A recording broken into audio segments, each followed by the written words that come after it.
In this episode, I have an interview with the creator of a new adventure for Monster Island, and Loz drops in to give us a teaser for what will be available in 2021. Welcome to the Mythras Matters podcast, Season 1, Episode 20.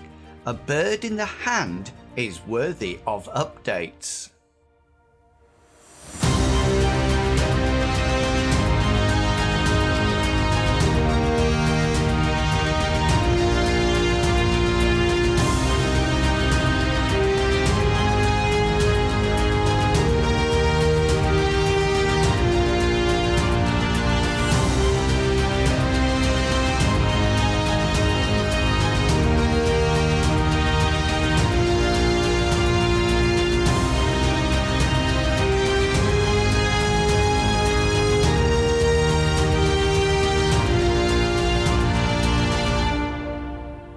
Hello and welcome to Mythras Matters, a podcast dedicated to the Mythras rule set and all its supplements.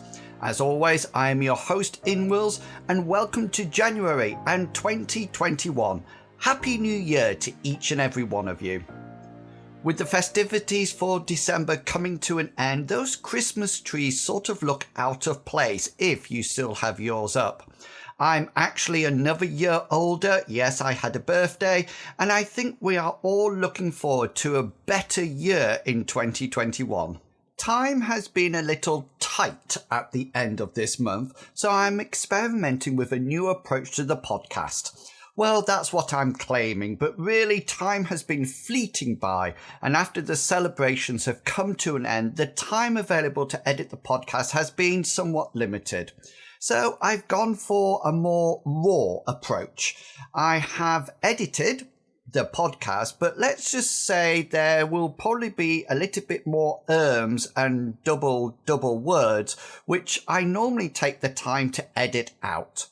Do let me know what you think. Remember, there is a specific place on the Tapper Talk forums, link in the description, where you can leave your comments about the podcast. I identify anything I get wrong. Oh boy, I definitely get things incorrect. Thanks, Matt, for your comment, and answer any questions I pose within the podcast.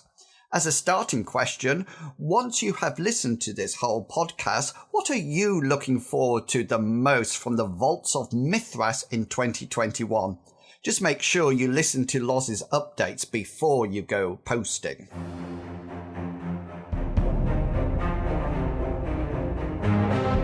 So I realised at the last episode when I was joined by Mr. Pickles and Longshanks EPG was very long. Although the content was fantastic, and thank you for all your positive comments about it, I'm going to be keeping an eye on the overall time of each episode in the future so they don't become an epic like the last one. Because of this and the fact that we haven't been playing much in December, there are no campaign updates this episode, but I will be returning to some element of the game next month with a possible change in the title for this section. As always, if there's anything that you would like to be included in the podcast, then do add it to the discussion forum on the Design Mechanism Tapper Talk website. I'm looking forward to hearing your view and ideas. Oh, and I would really like to have the Ask the Rule Master section in the podcast, where we can post questions to a guru and they can provide the answers for us. Just need to find someone who is both a guru of the rules and would like to contribute to the podcast on a monthly basis. If that's you or you have any ideas, then please let me know.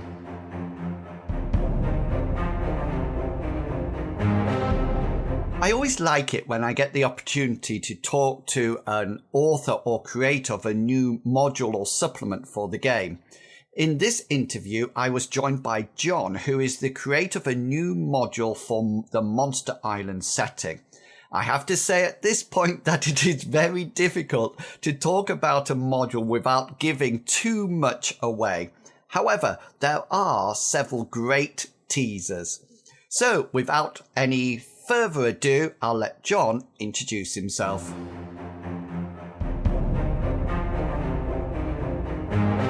Thank you, inwils. My name's John, otherwise known as Antolon on the various forums and on the Discord, and I am the author of A Bird in the Hand, an adventure for Mythras, which should be out January. I am promised. Sometime this month, then. That would be brilliant. Sometime this month. Brilliant. So, are you a regular player of Mythras? Do you have groups going at the moment? I do. I keep returning to Mythras. I do enjoy other systems, but it is the gift that keeps giving. So I'm coming back to it. I've got a group at the moment with a number of the people that lurk about too on the Discord, and that's fun. And that too is set in Monster Island at the minute. But I've also run games in Thenla, the Thenla setting, which is fun, and one or two of my own settings as well, to various degrees of detail with those. It's mostly kind of fantasy. A little bit of historical tone to them. I haven't really yet tried the sort of modern or the science fiction with Mythras, but yeah, that's my focus. Sword and sorcery often. Fantastic. I must say, we run White Death with our group, which is a fantastic module, and it really got our group into missile specials. They had rifles then, so that I would. It's a fun module to play. Do you mostly GM then, John? Is that your? I do. I think I'm probably a bit of a terrible player, actually. I create really bad characters. I like to go with the character. I never optimize my character in the slightest, and it's weird. I find it difficult on the player side of the table, and I think I just am more comfortable running the game, which, even though it obviously comes with a lot more work than we'd like. But there we go. That's part of the fun, I think. Yeah. The only time I've ever played Mythras was when Loz was actually GMing, so it was a bit off-putting, but he was very supportive. I really enjoyed the experience. But yeah, I feel I live my characters through the NPCs of the world rather than actually being a player. Yeah. I think I put more thought into my NPCs than my own character if I'm playing, definitely. Fantastic. So is it a module? Is the Bird in the Hand a module? Is that what you would call it? Yes. So Bird in the Hand is an adventure module, very specifically designed to be an adventure that you can run in the Monster Island campaign setting. And that was very much his origins. Is I'd run 2 or 3 adventures for a couple of groups in Monster Island, and I was always frustrated by the lack of attention to Monster Island, because it is a fabulous supplement, and it's one I've every time you pick it up, you will find something new in Monster Island that you hadn't seen before, and that sparks new ideas. So I was very much wanting to see more content. And I think after a number of years of kind of going, when are we going to see more content, and badgering Loz on the forums or whenever I could, I basically just decided, I'm just going to maybe have to do something myself. If nobody else is going to do it, I'll do something. And so Bird in the Hand kind of came together, really. But it was pretty long process, because I certainly... it wasn't my intention to go, right, I'll write a module for Monster Island. It was very much kind of, well, I've got all this material, why don't I bring it together? And I think it was one of Loz's emails or posts that he puts out occasionally when they invite submission. And so I contacted them when actually, can I have a look at the submission guidelines? I might have something, and we went from there. Fantastic. So is this the first publication that you've done? Yes, it definitely. Although I've been playing for a long time now, and different games and different iterations of Mythras and RuneQuest as it was before, I've never felt particularly keen to turn my my hobby into work. and you have to balance that quite carefully, I think. And it's a lot of effort. People who put these books out, I mean, it's incredible, really, how much effort they put in, which I obviously hungrily consume and then demand more immediately. Never mind the effort that people make. So yeah, my own relatively small contribution is this first module, A Bird in the Hand. So maybe the first of many. We'll look at it like that. Maybe, yes. Well, the current one I'm running, again, is a Monster Island game. And, once you've gone through the process once, you can start to actually think, okay, well, actually, maybe I could write this up a little bit more easily and understand a bit more what would make it work for a module. So no particular promises on that one, but I've got some ideas brewing in the background, I think. So it's always fantastic to meet writers, especially of modules. And I'm very intrigued by your title, Bird in the Hand, So what sort of like player or GM, who do you think it's written for? Well, it is Monster Island, and we can talk about how it might be adapted, certainly, but it starts with the premise. It's about kind of it's sword and sorcery, but it's also, I was thinking about the motivations, and I can certainly tell by watching your YouTube actual plays.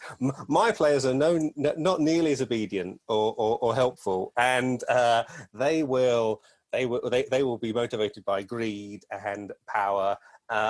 Occasionally, the odd altruistic part will slip in. So I think hopefully it will suit a group of, if you're playing on Monster Island, desperate adventurers, vagabonds, and hopefully there's enough of a hook to get them interested, draw them in, and for whatever their motivation, they'll get drawn into the story, and see what they make of it, essentially.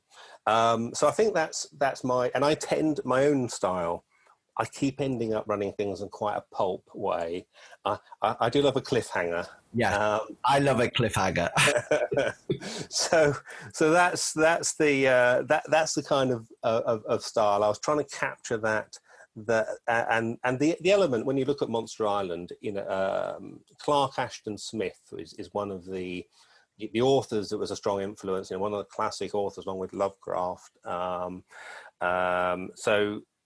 that you can get that sense of the weird and the strange, but also the hidden threat. Fantastic. It sounds perfect for me. I really do like it. I'm really interested in the title. Did it take you a long time to come up with the title?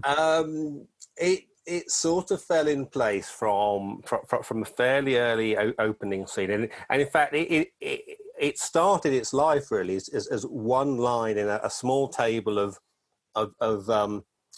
random, almost random events that I dropped into an ongoing game in Port Grimsand on Monster Island. Yeah. Which one of the players just happened to pick up and follow, and from that the title quickly came together. But I think I want to leave it for those who are going to be playing or running the module to discover why it's a bird in the hand. Yeah, exactly. And I think that's the wonderful hook about it. I really am intrigued. So you mentioned that it's set on Monster Island. Do players need to have that, or GMs need to have that supplement to play it? Can it be adapted to anywhere else? So it was very much intended to be, well, you could almost say a tribute to Monster Island. Certainly something to really get people to if they haven't bought it, go out and buy Monster Island. If you've got it, open it up and look at it again and start using it. But all of these things can be adapted. I mean, in essence, all you really need is a town, a wilderness, a ruin, and a sort of an outside people who live apart from the town. That's kind of the core elements. So it would be very easy to drop into the Thenla setting, the shores of Carantia or Tuscan Empire setting, that would be fun. You could even think about maybe one of the city modules, like now can I pronounce it correctly? Is it Fioricita? Yeah. Fioricita, yeah, the relatively pretty new city setting there. Mythic Constantinople, mythic Rome. You've got the urban centre, and all you need is the wilderness outside, really. So those bits there, but it was very much intended to try and help games masters really use Monster Island, because I think it can be a little bit of a challenging setting. It's a great one. It gives you an instruction kit almost about how to set up a new campaign world, change the magic system to really suit your setting. But it's a dangerous place. Loz did describe A Bird in the Hand as the body count is high in this one. I might make up, if I play it or GM it, I might make up some pre-gens then. Generous with the luck points would be my advice. That's all. And just to let people know that I had an interview with Alex Green right way back in July 2019. Episode 3 was called Politics and Poison Rings. It was all about Fioricita, so that was a fantastic, and I think that is actually available now. So that was absolutely brilliant. So you started to talk a little bit about it then, but why do you like Monster Island so much? It's, well, as a supplement, it is a great resource. I mean, in principle, I think the simple way of looking at it is, you say it's a monster manual, but it's so much more than that, because it provides a template for thinking around how to develop magic for a setting of your own, how to change cultures to really suit your own as well. And I think the thing I found is that it oozes adventure.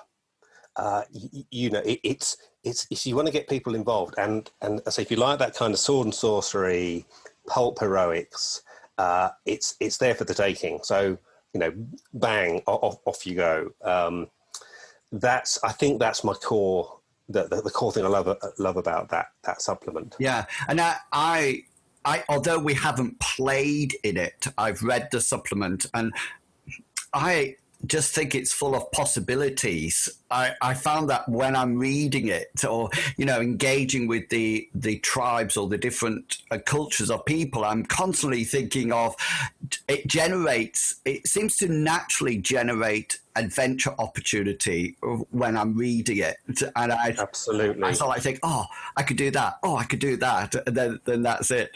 So yeah, so I totally agree. I'm not too sure whether or not we've had anybody talk about Monster Island on the actual podcast, but if not, I will definitely get somebody along to sort of like talk. Yeah, and I think maybe the other thing is that it really does allow the games master to make the place their own, because it's just got the right level of detail. It gives you enough to get you going, but it doesn't constrain you. You're not having to really fit yourself into a detailed history, and you can change it, and it really is on the cusp of going in any direction you'd like. And I think in particular, I really enjoyed reading on the forums. I think someone was using M-Space and Monster Island, which I thought was a great idea. I've run the cast and crew of the King Kong, the original 1933 movie, the original King Kong movie, crashing on Monster Island and having to survive. That was fun.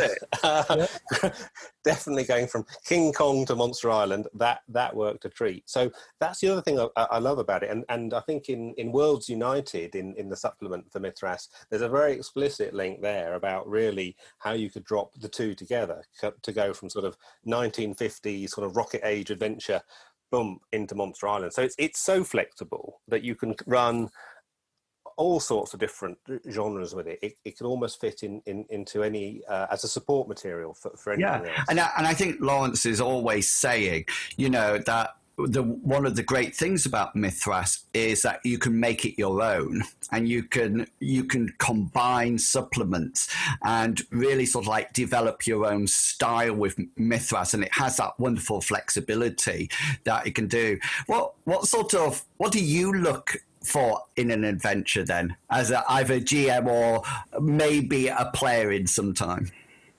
Well, I think adventure. I love the adventure modules. They brought a series out for Mythras a little while ago. Cocoon Shrugs, I think, was one of them. A few others, and they're great resources. But I think what I want out of an adventure, I think, is usually I want some new stuff. I want something different. I don't want just the stuff out of the book.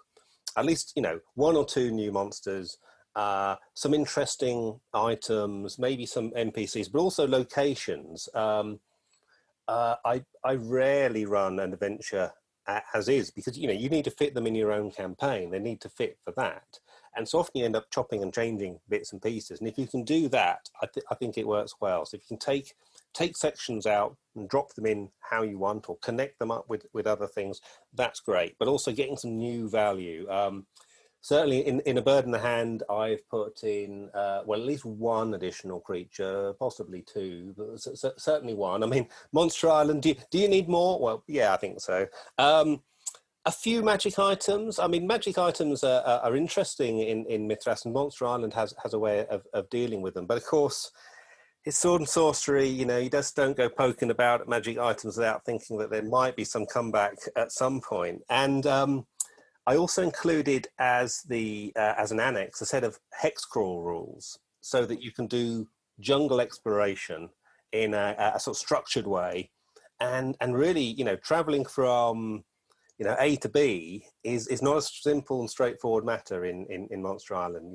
Cutting your way through the jungle needs to be exciting and challenging, and so hopefully the hex score rules will suit some people in terms of structuring that, and making a little bit more. I've tried to connect it back to the various encounter tables and things in the Monster Island supplement. Again, trying to get more value out of the Monster Island supplement when you use the adventure. I love that idea of these hex core rules. I think that's really, once I get the book, I think it'd be interesting to see how it's done, and then almost like use it to replicate my own hex crawl rules other environments, which would be fantastic.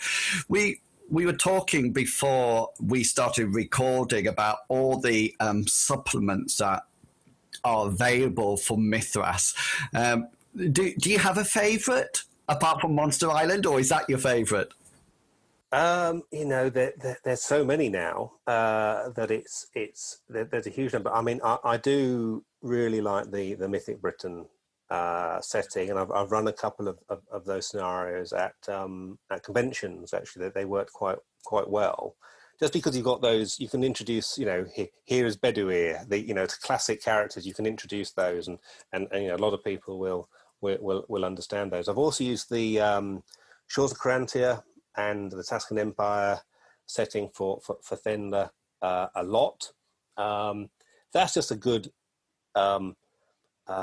blend of kind of the classical world, but in a quite an open way. Really, it's very easy then to use it how you want. I was pleased that certainly by the time people listen to this, I hope to have my copy of Percy Forest in my fingers, which is a new Mark Shirley supplement. Knights and chivalry.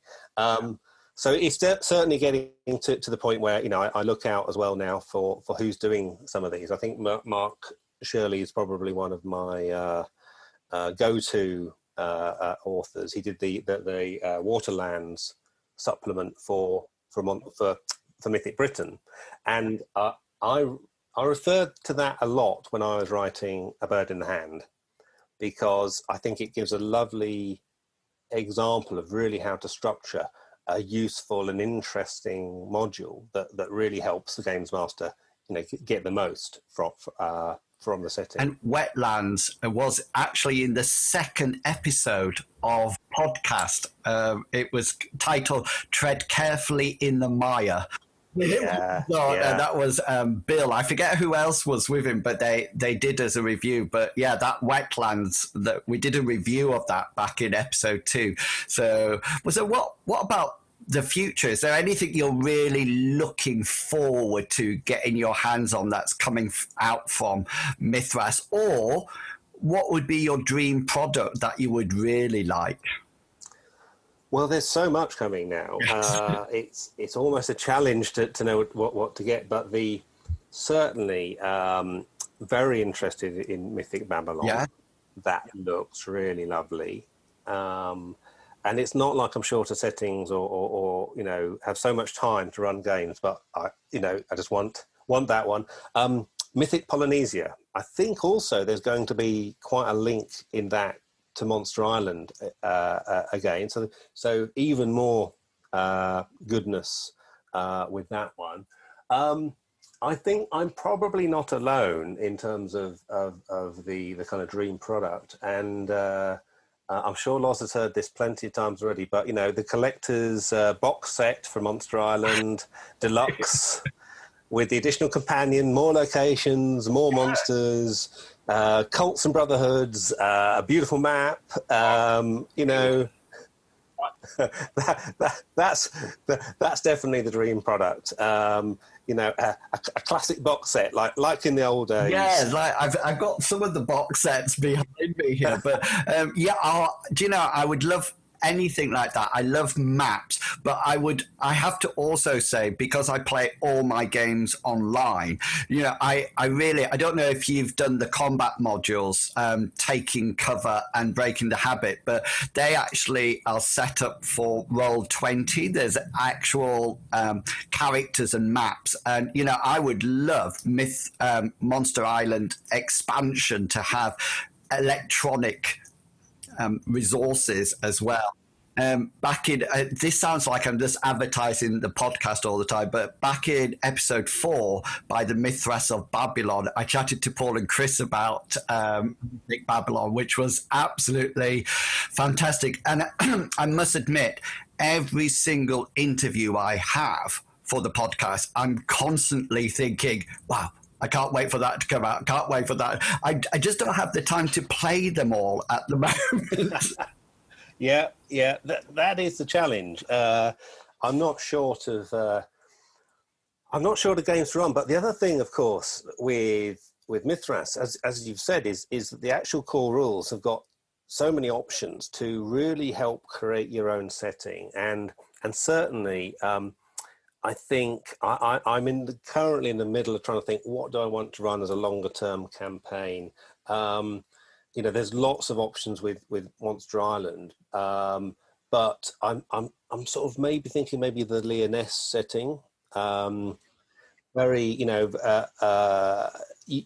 got the classic tropes in there, which I think, as people have pointed out, when you're playing Dungeons and Dragons, hardwired into that is a lot of Jack Vance. So why play that and just go straight to the course, the source material with Lyonesse. So that's very tempting as well to develop something there, but using creating my own material for it, because that's what I think this hobby is about. Is about the creativity as much as anything. And have you played? We were talking about M Space when you were saying about linking it to Monster Island. Have you played any of the supplements like M Space or After the Vampire Wars or Luther Arkwright? Have you played any of those? I've got them, and I keep wanting to play them, and I keep partly, I'm slightly intimidated by the firearm rules, I must admit. Getting your head around those. The playing about with Luther Arkwright just the other day, because I was actually thinking about, of course, the old Elric supplements, which were available for a long time for different incarnations of the sort of D100 basic roleplay system. And Luther Arkwright, really fits into that that genre. I really want to, but I keep falling back into fantasy, and I think but I think also what I'm looking for in my next game is maybe to move away a little bit from the sort of pulp and sword and sorcery, which I say I do love, and into something a little bit more with a little bit more character development, a bit more challenging social choices, consequences, which I've certainly run those in the past, and of course the passions system in Mythras is a great way of really drawing players in, and at the moment certainly one of the players in my my current Monster Island game does have, I think his passion is love mayhem. Which, as you can imagine, he exploits regularly to augment skills. But of course, what goes around comes around. So I will occasionally require him to make a just test against your love mayhem check. And if you fail that, or you succeed that, and you fail your willpower, you find you just can't hold yourself back. You're throwing yourself into the midst of things, and it's great. I mean, I having players who are really enjoying having passions and happy to let their characters be passionate and be driven by those things is really great. And I think the passion system is something that's really powerful in Mythras. And if you've watched any of the recent one that's happened, our recent actual play video, I don't know if you've seen them, but Cyrus is a Red Order mage who are known to be fiery. And he's been rubbing a lot of people up the wrong way. And I really like consequences. I think in my campaign world, or the campaign world, it's very much every action has a consequence, and that could either be positive or negative. And I really like developing almost like subplots for characters that they're sort of like developing separately to the main storyline.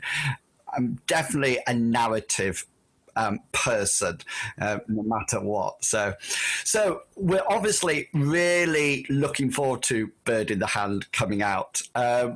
Sum it up in just one brief or a couple of sentences. What's in store for us? I think you say that it's a sword and sorcery epic of dangerous jungle exploration, winding your way through ancient alien ruins, and yet driven by the strange passions and interests and potentially greed of the different protagonists, because for every bird in the hand, maybe it's worth more than two in the bush, perhaps, but certainly it's not going to be a straightforward exploration for the adventurers. They're going to have to juggle a number of hazards and a number of, let's say, competing interests, as they aren't the only ones who are interested in a bird in the hand. That is absolutely fantastic. I am so looking forward to it. And you said it will be out in January, hopefully. Fingers crossed. January, yes. I'm sure that Loz will get it out, available from all the usual places that Design Mechanism make it available, and hopefully in due course from Aeon Games for those on the Europe side. That'd be fantastic. That'd be great. Well, thanks so much for joining me today on Mythras Matters. I hope you have enjoyed the experience. Thank you very much, Inwils, for having me on, and for the chance to talk about a bird in the hand. And we'll see. I'm not promising any more, but if we see another one come out, then I'd love to come on again.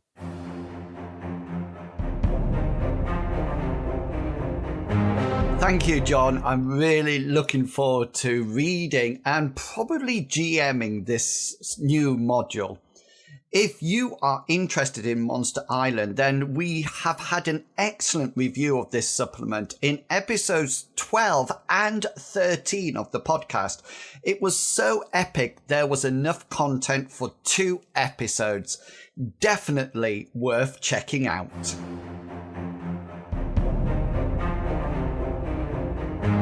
Remember, if you would like to contribute to the podcast, then why not drop me an email or message and let me know what you would like to cover.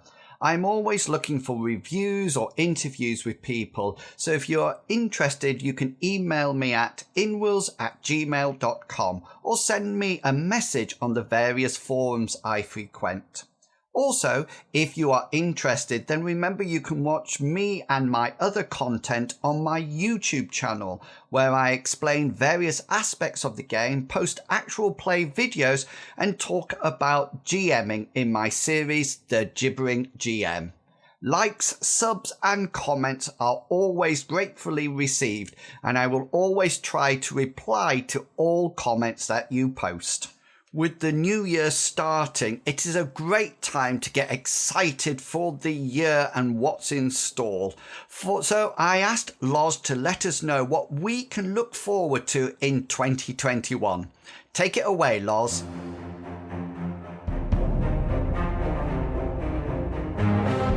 Very happy New Year to all the Mythras Matters listeners out there. It's Lawrence here at The Design Mechanism, and I just wanted to take a few minutes to run through a few of the things that we've got lined up for you during 2021. Some of these titles are almost ready for production, others are going to be coming up, and I'll give you an idea of some of the rough publication dates that we have outlined for these. Nothing set in stone, of course, everything's subject to change, but it's a general idea of the planning process that we've got for when these titles will be available. So we'll kick off with A Bird in the Hand, which is a scenario book for Monster Island, written by John Holmes, and was featured in Mythras Matters just last month. This should be ready later in January. We are proofing it now. It'll be 56 pages. And it's a combination of core scenario and some ideas for hex crawl adventuring that will help any GMs and players that want to take a sandbox approach to using the Monster Island supplement. It's a great adventure, very hazardous, very evocative, makes a great use of certain monsters and races of Monster Island, and I'm very much looking forward to seeing how this one is received. So, also in January, we will be releasing Casting the Runes, which is our gumshoe investigative game based on the works of M.R. James, one of Britain's foremost, if not the foremost, ghost story writers. James wrote in the Edwardian period at the start of the 20th century, and the game reflects that mood. It's our first foray into a system outside of Mythras, so we're very much looking forward to having a new game system as part of the Design Mechanisms portfolio. It was kickstarted last year. The Kickstarter kind of wrapped up around October time, and backers have been receiving their copies over the past couple of months. Now that that's through, we're going to be putting Casting the Runes on general sale, and that should be probably around the early part of January to the middle of January. We will have full offset copies available for sale in two different types. The standard edition has a full colour wraparound cover, and the deluxe edition comes in a lovely green British Library leatherette with high quality paper and ribbon bookmarks inside. Gumshoe is a very different kind of system to the one that we normally produce. It's there to handle investigative scenarios. It places a lot of emphasis on the success of finding the clues. Success is automatic. It's virtually guaranteed. It's more a question of when, how, and at what pace those clues are found. So keep an eye out for Casting the Runes. That will be going on sale, as I say, in a few weeks' time. Around April or May, we are looking forward to releasing another classic fantasy scenario. This one is called The Temple of Set, and it's written by Darwin Martin and our own Rodney Leary. As the name suggests, it's based in a quasi-Egyptian setting, so you are exploring an Egyptian-style tomb with all the kinds of tropes and creatures that you can probably associate with that kind of setting. It's kind of reminiscent of the old basic and expert Lost Temple of the Desert, I think it was called, that was released back in the 1980s, 80s, late 1980s. So we're looking forward to that one coming out around April or May. That'll be about 56 pages or so in total length, and we'll have more on that as we get a bit nearer to its release date. So one of our big releases, which should be around May or June time, will be Mythic Babylon. We've already showcased some of the artwork on Facebook and the TDM forums and in our newsletter, and the main book should be ready for around May or June, all being well. We're still working on the layout. Following that, there will be a proofreading process and various production things that we need to do with it. So we're not going to rush to get the book released. It's obviously going to be quite a big tome. We're looking at about 300 pages for this, but it will be a real showstopper of a book. The artwork is gorgeous, done by James Turpin, a young British artist. And he's done a fantastic job in bringing to life the incredible detail and imagery that Chris Gilmore and Paul Mitchner have managed to create in putting Mythic Babylon together. This, I think, is going to be one of the definitive books on the whole Mesopotamian period for any role-playing game, not just for Mythras. And it will be a wonderful resource. Really looking forward to that coming out around May or June. Following that, around August or September, we've got some more Mythic range releases. Curse of Triton is a new scenario for Mythic Constantinople, written by Bernd Hilsland. Again, about 50 or 60 pages, and this one has a nautical theme. It delves into some of the myths of the Amazons, and it has an investigative and quite magical quest that's set in and around Constantinople and then moves outside of the confines of the city. I can't say too much or it will give a little bit too much away, but it's a lovely evocative scenario, perfect to support the Myth in Constantinople setting, and looking forward to seeing that one. Around September or October, we will also have the third of Dan True's really popular combat module series. This one is called Brace Yourself, and it deals primarily with how to use monsters in combat. One of the things that people often find a challenge is the way that creatures and monsters fight differently than humans. We do provide some guidance in the core Mythras rules, but this combat training module is going to focus specifically on the different special effects creatures, especially quadrupeds, can use in battle, the different traits that they have, and some of the techniques that can be employed to make fights different when you are using non-human combatants. Looking forward to seeing that. October and November will bring us, hopefully, Destined, which is another of our keystone releases for 2021. Destined is our superhero game. It's already been covered in Mythras Matters, and I dare say that it will be covered again before we release the game. It's a full standalone book. You won't need the Mythras core rules to play this. All the rules for playing superheroes based on Mythras will be in one place. Written by Mike Larrymore and Brian Pivick. It's going to be a great book. I'm really looking forward to this. The rules are great. It's a superb scaling system that Mike has put together for taking superheroes from the street level up to the almost god levels of Thor, some of the more over-the-top Marvel superheroes, Superman and so forth. Otherwise, it's a good crunchy game system, perfect for the four-colour superheroes and the more gritty side of superheroes that we've seen in more recent comic books like the Dark Knight series and recently in some of the films. And to round out the year, we will have another release for Casting the Runes. This has the working title of the Ingham Mysteries, and it's been put together by Christian Jensen-Roma, who's an expert on the supernatural, and he's very familiar with the area where M.R. James grew up in Suffolk, in the south east of England. The Ingham Mysteries centre on the titular town, Ingham, and it's a series of 5 connected scenarios with different kinds of investigation and supernatural occurrences as a running theme throughout. So the scenarios can either be played as one-offs, or a whole campaign can be put together. And there'll be more on the Ingham Mysteries as we get the book ready for publication throughout the year. A few other things that we do have still in the works are Mythic Polynesia, which is another Mythics book from Mark Shirley. Gwynedd, also from Mark Shirley, which is a supplement for Mythic Britain. He's been very busy as Mark. And we also hope to have more news on the Unearthed Companion for Classic Fantasy, which Rod continues to work on and refine. This may see release during 2021. Much will depend on the amount of work that still needs to be done.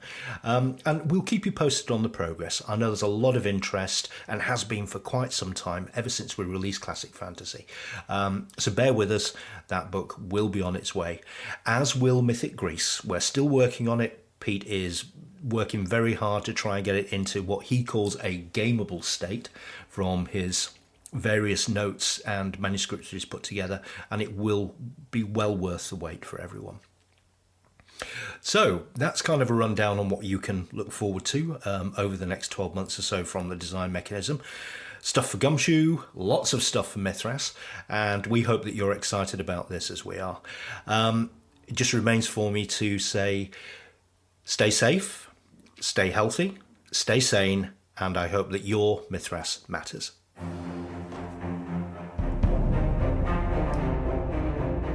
And that's it. Another episode of Mythras Matters completed. Can I just say, as we start a new year, how much I appreciate all the support you give me for the content I produce. I really do appreciate each and every one of you and the time you take to post, listen and comment and like. I have met and interviewed so many great content creators that I do feel honoured that they have shared and provided me and us with an insight into their creative processes and their wonderful products. I really enjoy producing the podcast and other content, and your continued support brings a smile to my face every month. Yeah, so a huge thank you. I'm looking forward to another 20 episodes of Mythras Matters. So, until next time, have a great month of gaming, and I will chat again to you all in February. Until then, I hope that all your opposed roles succeed and provide you with a well-deserved special. Thanks for listening. See ya. Bye.